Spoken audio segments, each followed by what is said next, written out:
These are the enrollment figures for down on the coast. Long Beach, 2769, Gulfport, Biloxi, Harrison County, and Patrick. Harrison County they're the ones that are really growing.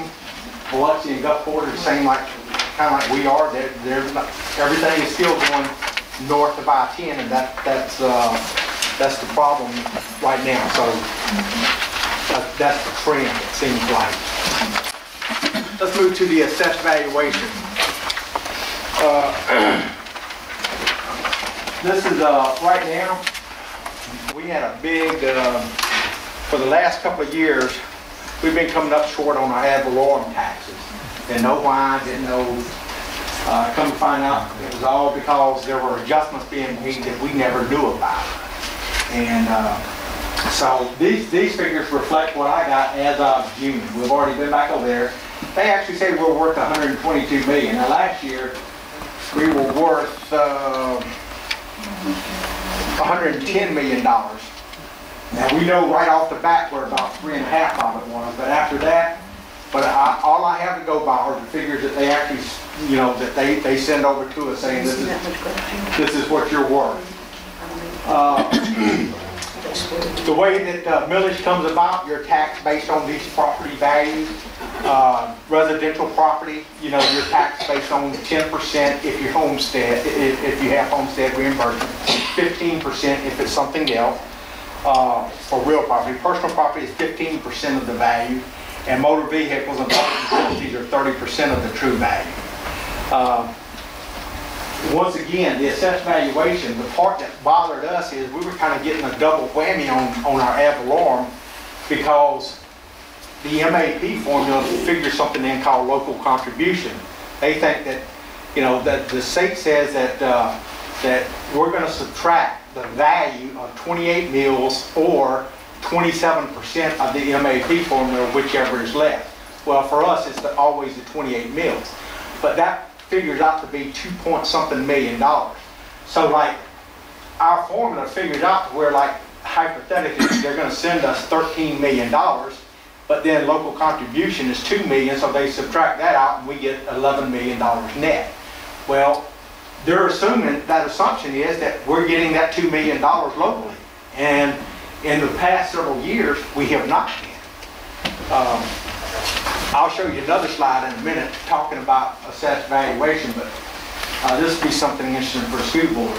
This is the first year that we just finished, FY10, to where we finally got more money than what pre-Katrina was. The last year before the hurricane, we received $5.4 million in tax money. This past year, we received $5,438,000. So we finally passed $38,000 past where we were 5 years ago. This is just a history of our assessed valuation over the years. When you look at even at these assessed values, understand that Long Beach by far is the lowest on the coast as far as value. You're talking about like Harrison County, if I'm not mistaken, they were worth like $700 and something thousand per mill. I mean, they had $700 million, where we have $122 million, and so that means that a mill in Harrison County would probably bring in $700,000, to where here it was only bringing in about $100,000.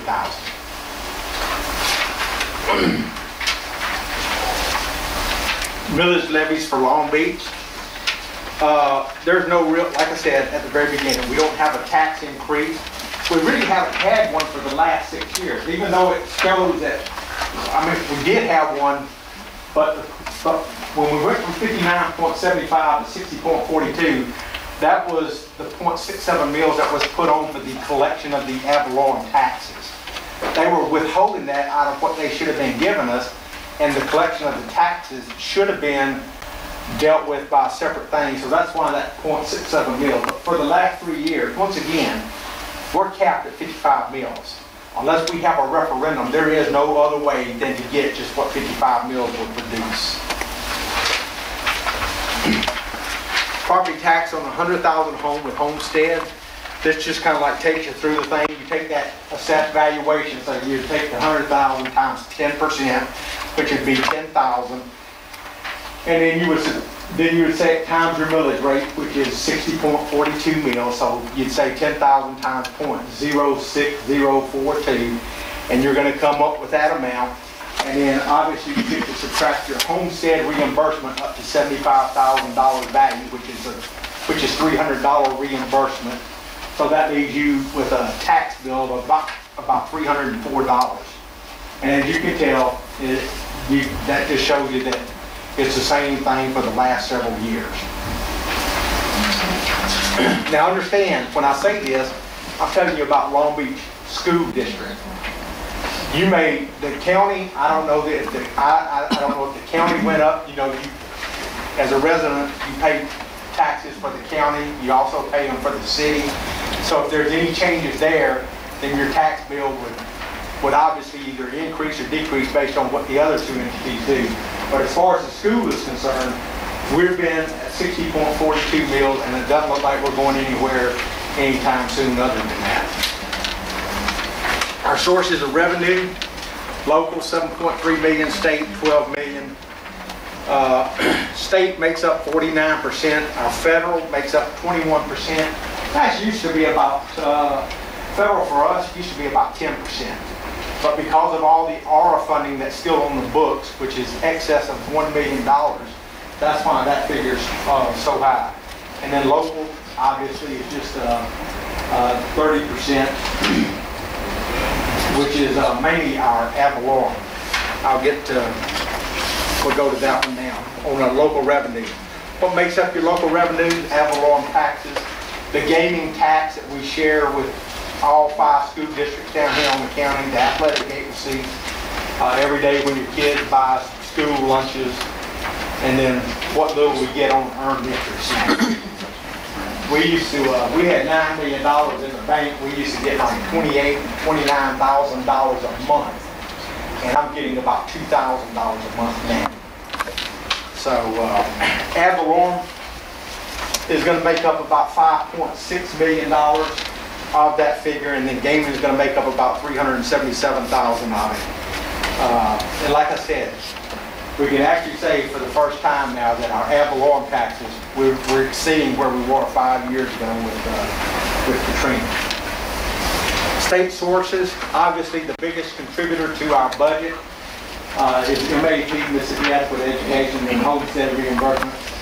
1 cent sales tax.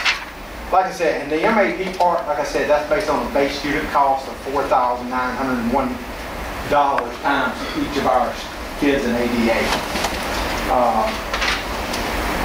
Federal sources, $5.1 million. The ARA funding will run out this year. So that means that we're spending about $1.176 million this year in ARA funding. That and whatever positions are in there, we've already had to make provisions for how we're going to fund these people the following year. So, but we won't have the federal money to get back into. And then obviously the other is just 16th section. We share 16th section. Harrison County is the fiscal agent for 16th section. We do surveys. Your kids, I think when you fill out your applications or when you register kids, or Robin, do y'all just put it on there, knowing where they are, or did they fill it out? We did. Y'all did. Okay. But at the school level, we have certain township ranges, and then we share that information. We do a survey every December the 1st. We send it to Harrison County. They do their little formulas about how many kids were in this section, how much income was derived from this section, and then it's all settled back on a pro rata basis. We don't hardly have anything. I mean, like I said, we get about $15,000 to $20,000 a year. Operating transfers to the district from other funds. These are just funds that bring money into district maintenance. Most of this is either like Fund 1902, and that's like your gaming fund. Way back when we set up gaming money. We had a settlement, we won that lawsuit, and the first thing they did was the money that we generated, they raised teacher supplements by $1,000. That's a reoccurring cost every year, so whatever we get in gaming, it just transfers out back to the district to pay for that $1,000 part of the supplement. All your 2,000 funds, those are like indirect cost figures that we get just for being the physical agent here, that we're able to take off the top from those grants. This is our ad valorem tax request. This is what you actually saw in the paper. And if you go down to where it says the net ad valorem, as you see, it's just all based on a formula that you just simply go through. Like how much have you collected from October, it's basically from October through September. And then once you get to that point, then you start plugging in the other things that they tell you. You know, like your homestead reimbursement, your 1 cent sales tax reduction, your local contribution that I talked about earlier. Anyway, you come down and it says that we can have up to $6.4 million, and of course, $225,000 of it we hope is homestead reimbursement, so that leaves us a net of $6.2 million. As you also heard me say earlier, now that's what you saw in the paper, the $6.4 million. We actually only put in the budget 5.6, and that's based on our history here on what we're being settled with. We've lost $200,000 in this formula because of the EEF reduction in ad valorem reduction, and I'll talk about that in a minute. But by us running that advertisement, what it does is, if we were to actually collect 5.8 million, we would not have to escrow any of it for the next year and take it off, because we did run the advertisement. We did ask for $6.4 million, all based on a formula. So that just saves us. Had we not ran it, had we not done it this way, if we were to collect, the